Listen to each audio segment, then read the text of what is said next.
एक पहाड़ी के नीचे रामगढ़ नाम का एक गांव था।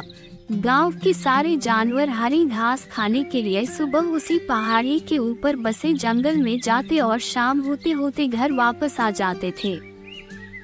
हर दिन की तरह लक्ष्मी नाम की एक गाय अन्य गायों के साथ उसी पहाड़ी के जंगल में घास खाने के लिए गई थी। वह हरी घास खाने में इतनी ज्यादा प्रसन्न थी कि वह कब एक शेर की गुफा के पास पहुंच गई, उसे पता भी नहीं चला।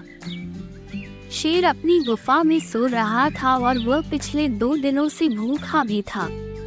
जैसे ही लक्ष्मी शेर की गुफा के पास पहुंची, गाय की खुशबू से शेर की नींद खुल गई। वह शेर धीरे धीरे गुफा से बाहर आया और गुफा के बाहर गाय देखकर खुश हो गया। शेर ने मन ही मन सोचा कि आज उसकी 2 दिनों की भूख मिट जाएगी। वह इस तंदुरुस्त गाय का ताज़ा मांस खाएगा और यह सोचकर उसने एक तेज दहाड़ लगाई। लक्ष्मी शेर की दहाड़ सुनकर डर जाती है। जब वह अपने आसपास देखती है तो वहां दूर दूर तक उसको कोई भी दूसरी गाय नहीं दिखी।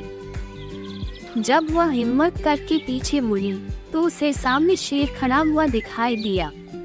उस शेर ने लक्ष्मी को देखकर फिर से दहाड़ लगाई है और लक्ष्मी से कहा, मुझे 2 दिनों से कोई शिकार नहीं मिल रहा था, मैं भूखा था। शायद इसलिए भगवान ने मेरा पेट भरने के लिए तुझे मेरे यहाँ पर भेजा है।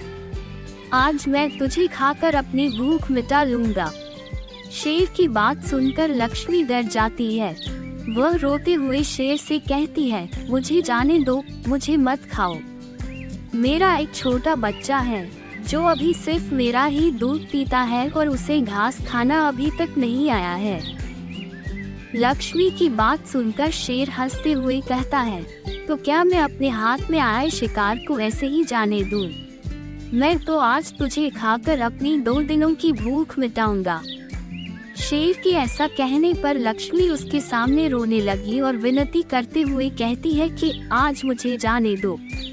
मैं आज अपने बछड़े को आखिरी बार दूध पिला दूंगी और उसे बहुत सारा प्यारा करके कल सुबह होते ही तुम्हारे पास आ जाऊंगी।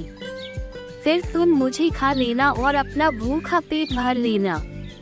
शेर लक्ष्मी की यह बात मान जाता है और धमकी देते हुए कहता है कि अगर कल तू नहीं आई तो मैं तेरे गांव आऊंगा, फिर तुझे और तेरे बेटे दोनों को खा जाऊंगा। लक्ष्मी शेर की यह बात सुनकर खुश हो जाती है और शेर को अपना वचन देकर गांव वापस चली जाती है।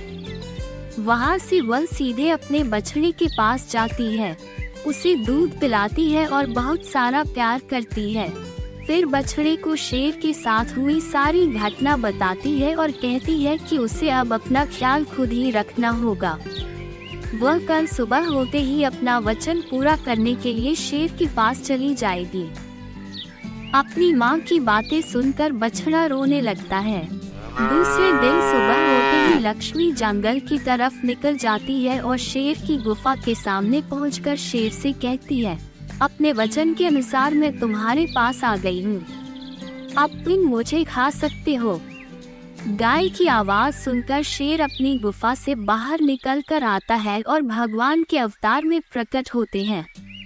वो लक्ष्मी से कहते हैं, मैं तो बस तुम्हारी परीक्षा ले रहा था, तुम अपने वचन की पक्की हो, मैं इससे बहुत प्रसन्न हुआ।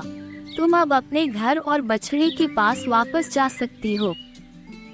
इसके बाद वे उस गाय को गौ माता होने का वरदान भी देते हैं और उसी दिन के बाद से सभी गायों को गौ माता कहना शुरू कर देते हैं। कहानी से सीख, हमें जान की बाजी लगाते हुए भी अपने दिए हुए वचन को पूरा करना चाहिए। यही हमारे दृढ़ व्यक्तित्व को दर्शाता है। आप चाहते हैं कि हम हर रोज ऐसी ही नई कहानियां बनाते रहें। इसके लिए कृपया हमें कमेंट बॉक्स में कहानी का नाम मेंशन करें। हमारे YouTube चैनल को सब्सक्राइब करें और नए और रोचक वीडियो का आनंद लें। सुनें, देखें और सीखें आपकी राह में नए और मनोरंजक साहित्य के साथ। सब्सक्राइब करें और हमारे साथ रहें।